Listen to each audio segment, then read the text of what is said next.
We're going to get one last node from our state. It's going to be our state machine. So we're going to create a new unready var called state machine. And I'm not going to put the state machine type. You'll see that if we use the state machine type here and the state type in the state machine, we'll get a cyclic dependency error. And so to avoid that, we have to cheat a little bit at that stage in Godot 3.2. So we're going to use a function called getStateMachine to find it. And this function is going to take this node as an argument, or any node if you want. GetStateMachine is going to be a recursive function. It's going to call itself until you get up to the state machine. Let me show you that. So we're going to go to the bottom of the script and add a new function called getStateMachine. It's going to take a node and it's going to return a node. And we need to capitalize the return type node here. Now, that function is going to iterate going up the tree, and it's going to return the state machine when it finds it. I'm using the generic return type node here because we're going to find other types of nodes going up the tree. So in our case, when the run state calls it, it's going to get the move node first, that's a state, and then it's going to find the state machine, that is of type state machine. But they are both inheriting or extending the node type, which is why we can use that return type in the function. So here's how this function is going to work. We want to call the function again if the node we're looking at is not the state machine. So we're going to do something like that. We could say if the node is not of the type state machine, so you write it, if not node is state machine, we are going to call getStateMachine on node.getParent. This is the recursive call here. So we call that function at first on the run node. And run is not a state machine, so we are going to get the parent move, and move is not a state machine, it's a state again. So we call the function on its parent, and then it gets to the state machine. We need to make a few changes to that though. As I was saying, we can't cross-reference two classes too easily at that point in Godot 3.2. So we want instead to use a trick. We're going to create a state machine group for our state machine later. We can use that with a node to check if it's in a given group. So we can call the isInGroup method on our node. And if it's not on a group called state machine, we will get the parent node. You can add one condition to your check here. It's that if you forget to add a state machine at the parent of the state, the function is going to go up to the root and then it will not find anything. So it will get null here instead of the node.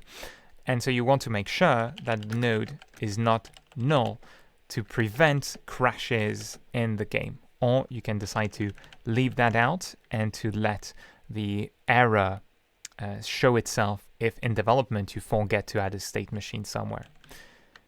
The last thing that's really important, otherwise this code won't work, is to add the return keyword when we recursively call getStateMachine, because we're going to go up the tree up until the state machine and then return it back, let's say, to the previous function calls until we reach that line.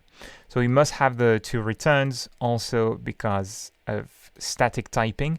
We must have a return statement in all possible branching paths in our function.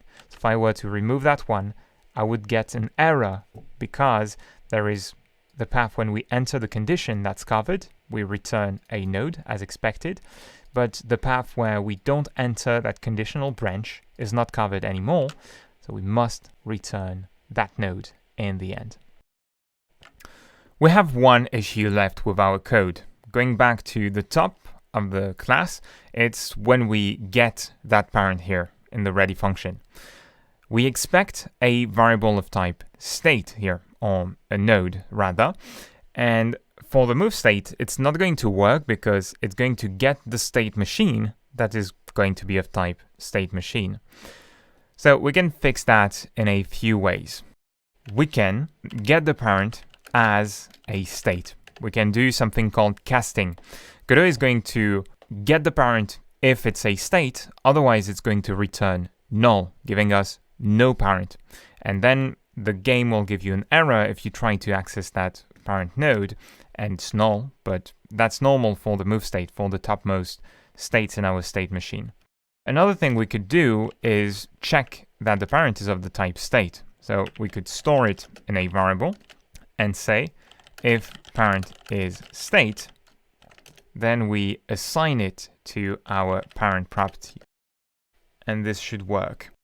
Another thing is to check that the parent is not in the state machine group. So if not parent dot is in group, a group to which we'll add the state machine. If it's not in the group state machine, we can assign it there. And we have to use groups here instead of the type. So if not parent is state machine, because otherwise we create a cyclic dependency at the moment. At the time of recording in Godot 3.2, the type checks in GDScripts have some limitations. So sometimes you will get errors if you do things like these. That is, the state class references the state machine, and the state machine is going to reference the state class. So they will load one another in an infinite loop.